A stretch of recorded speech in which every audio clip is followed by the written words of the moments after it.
दिल्ली में यमुना नदी का जलस्तर खतरे के निशान से कहीं ऊपर बह रहा है, जिसने राजधानी के निचले इलाकों के साथ साथ नोएडा के पॉश इलाकों को भी अपनी चपेट में ले लिया है।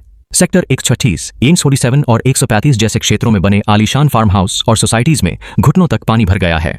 सड़कों पर नावें चल रही हैं और कई जगहों पर कारें पूरी तरह से डूबी हुई हैं।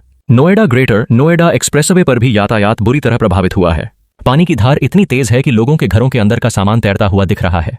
प्रशासन ने त्वरित कार्रवाई करते हुए हजारों लोगों को सुरक्षित स्थानों पर बनाए गए राहत शिविरों में पहुंचाया है।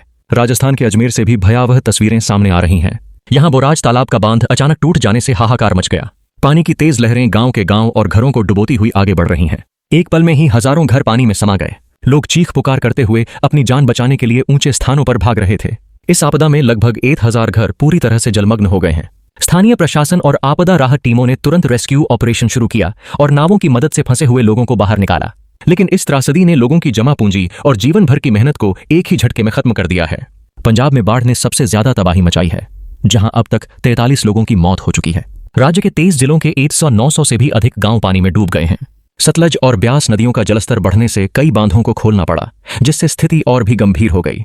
खेतों में खड़ी फसलें पानी में पूरी तरह से बर्बाद हो चुकी हैं। यह किसानों के लिए एक दोहरी मार है। एक तरफ घर बार डूबे हैं तो दूसरी तरफ उनकी कमाई का जरिया भी छिन गया है। भारतीय सेना और एनडीआरएफ की टीमें दिन रात राहत और बचाव कार्य में जुटी हैं।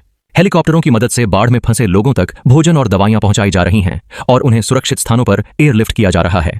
इस विकट परिस्थिति में केंद्र और राज्य सरकारें मिलकर राहत कार्यों में जुटी हैं।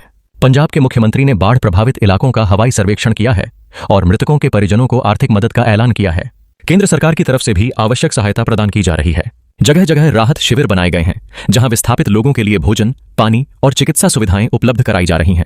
यह बाढ़ एक बड़ी चुनौती है, लेकिन जिस तरह लोग एक दूसरे की मदद कर रहे हैं और प्रशासन पूरी मुस्तैदी से काम कर रहा है, उससे उम्मीद की किरण दिखाई देती है। यह समय है एकजुट होकर इस आपदा का सामना करने का। हम सभी को इस मुश्किल घड़ी में एक दूसरे का सहारा बनना होगा। इसी के साथ आज के बुलेटिन में बस इतना ही। आप सभी सुरक्षित रहें। धन्यवाद।